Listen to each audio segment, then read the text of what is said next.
Você gosta de mitologia? Se a resposta for não, não tem problema. Com essa série você vai gostar.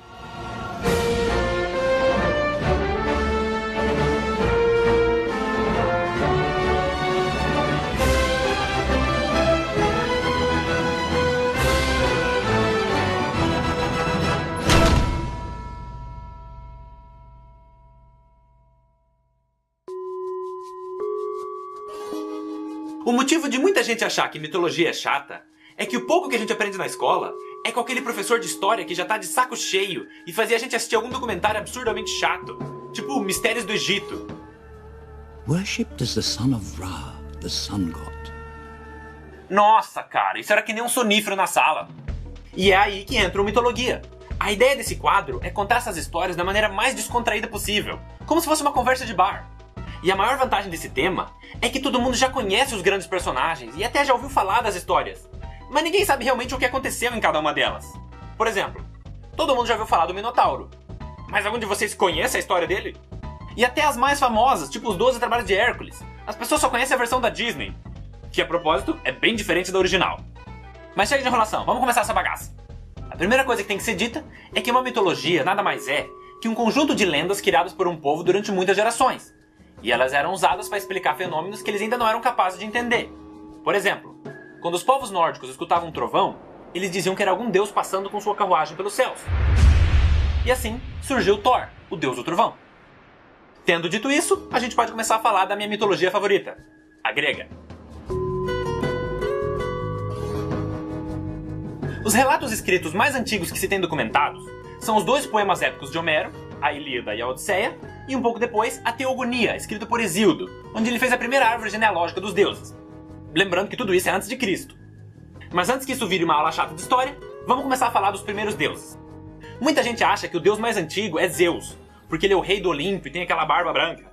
Mas não, tem muita coisa para trás de Zeus. A primeira divindade foi o Caos, o deus do vazio. Ele era o tudo e o nada. E como já era de se esperar, não demorou muito para ele ficar entediado. Então, literalmente do nada, ele criou Gaia, a deusa do planeta Terra. Ou melhor, ela é o planeta Terra. E quando o Caos viu que ele conseguia fazer isso, ele já se empolgou. Então, na sequência, ele gerou Tártaro, o deus do submundo, que futuramente vai ser o lugar para onde os mortos vão. E por último, o Caos gerou um par de gêmeos. Erebus, o deus da escuridão, e Nyx, a deusa da noite.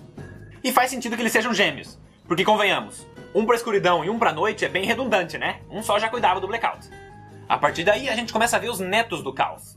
Nyx sozinha gerou 12 filhos, e dentre eles, os mais relevantes são Eris, a deusa da discórdia, que é uma personagem fundamental na história da Guerra de Troia, que eu ainda vou contar um dia, e também 2 gêmeos.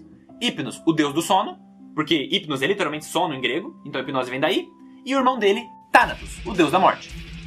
Então, mais uma vez, faz sentido que sejam gêmeos, porque a morte nada mais é que um sono que você não acorda mais. Mas voltando ao planeta Terra, Gaia sozinha dá luz a Urano, o deus do céu. E agora você deve estar pensando, pera aí, nós temos um planeta com esse nome. E você está correto, amiguinho, vai ganhar um biscoito no final da aula. Urano é o 7º planeta a partir do Sol. Mas o que você provavelmente não sabe é que todos os planetas do sistema solar são deuses gregos. As pessoas só não reconhecem porque a gente usa os nomes romanos deles. Não se preocupe, eu vou explicar. O que aconteceu foi que o povo romano daquela época foi muito influenciado pela cultura grega. Então eles acabaram adotando muitas das crenças e do estilo de literatura deles, fazendo com que a mitologia romana seja praticamente igual à grega, só que com nomes diferentes.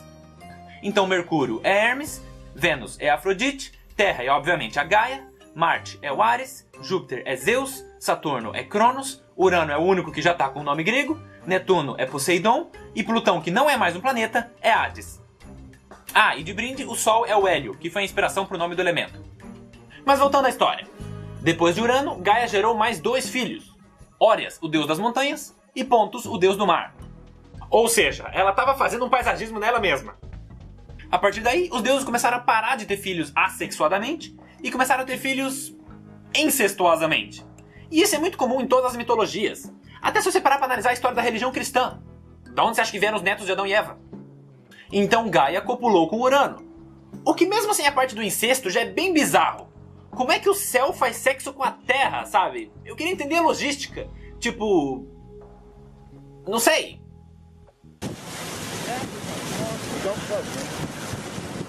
Mas com isso, eles conceberam 12 filhos, os chamados Titãs.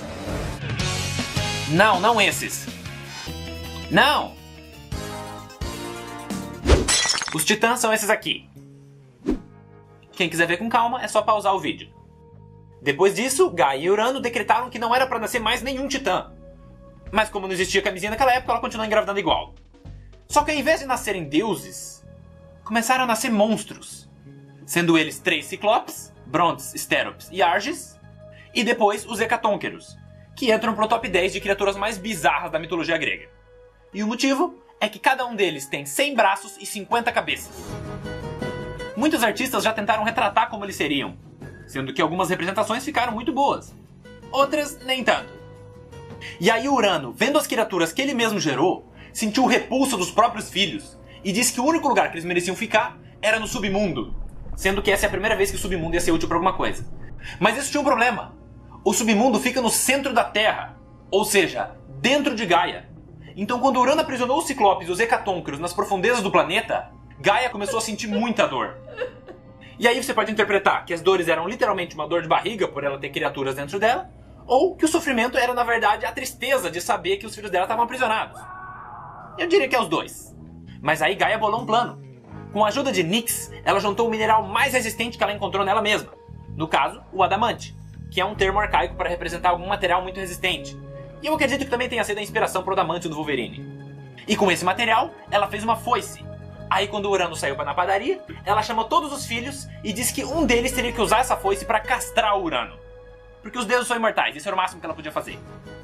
E tinha que ser outro deus usando a foice, porque ela ia distrair o marido para que ele não percebesse o que ia acontecer. Mas quando os filhos dela ouviram esse plano, eles ficaram chocados e pularam fora. Menos um.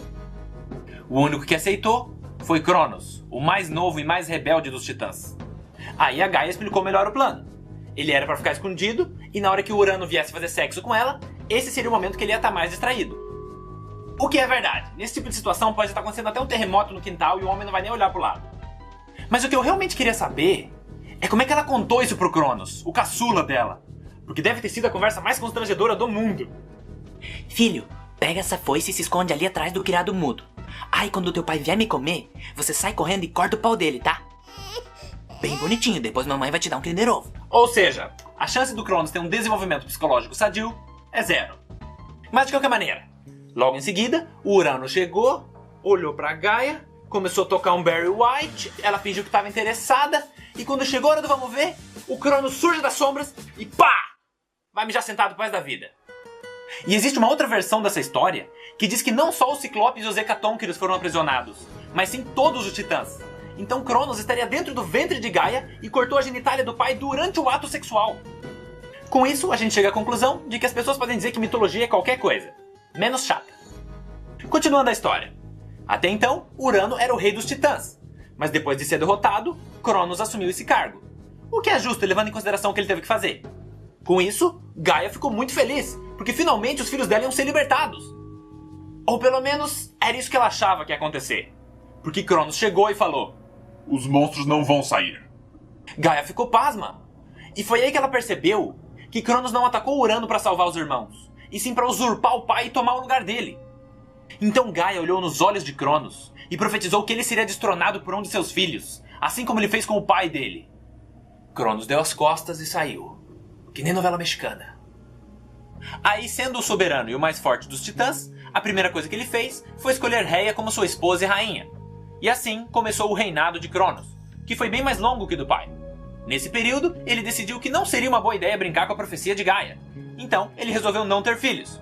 Já seus irmãos tiveram vários, sendo que um deles, Prometeus, filho de Iapto, criou o homem, fazendo dessa a primeira geração da humanidade. Aí, muito tempo se passou sem grandes problemas. Exceto que Rhea estava muito infeliz, porque ela era a deusa da maternidade, casada com um cara que não queria ter filhos. Então chegou uma hora que ela ficou de saco cheio e acidentalmente esqueceu de cuidar a folhinha. Resultado, ficou buchuda. Mas Cronos era um cara precavido, ele nunca esqueceu a profecia feita pela mãe/avó dele. Então, ele resolveu aprisionar os seus descendentes. Só que Cronos foi mais inteligente que o pai. Ao invés de prender dentro da mãe, quando a primeira criança nasceu, ele pegou e devorou. E isso foi acontecendo com cada filho.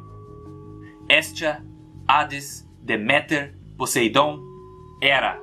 E agora quem gosta de mitologia já deve ter percebido que se tem Hades e Poseidon, tá faltando alguém aqui. O que nos leva à próxima parte da história. Rhea não aguentava mais ver os seus filhos serem devorados. Então quando a sexta criança nasceu, ela escondeu o bebê. E quando Cronos chegou... pera aí, dá um pause. Eu não posso ser o único que tá com essa dúvida. Como é que isso aqui engravidou isso aqui? Pensando bem, eu não quero saber. O importante é que no lugar da criança, ela entregou uma rocha enrolada no cobertor. E eu gosto de imaginar que era uma pedra com smiley pintado de canetinha.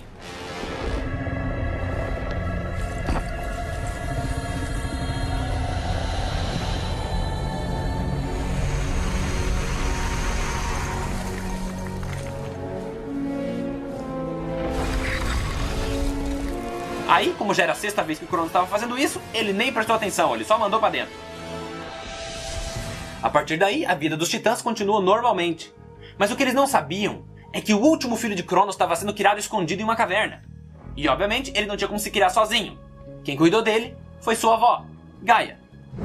Então esse garoto por muito tempo foi mantido em segredo na ilha de Creta. E ele foi crescendo e se tornando cada vez mais poderoso.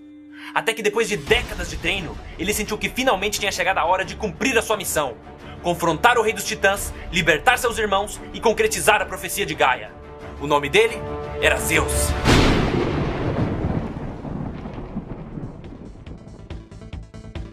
E aí pessoal, espero que vocês tenham gostado do vídeo. E pra quem ficou curioso com esse final, não se preocupe, eu vou terminar de contar essa história no próximo Mitologia. Eu só não quero que esses vídeos fiquem muito compridos, porque assim eu posso postar com mais frequência.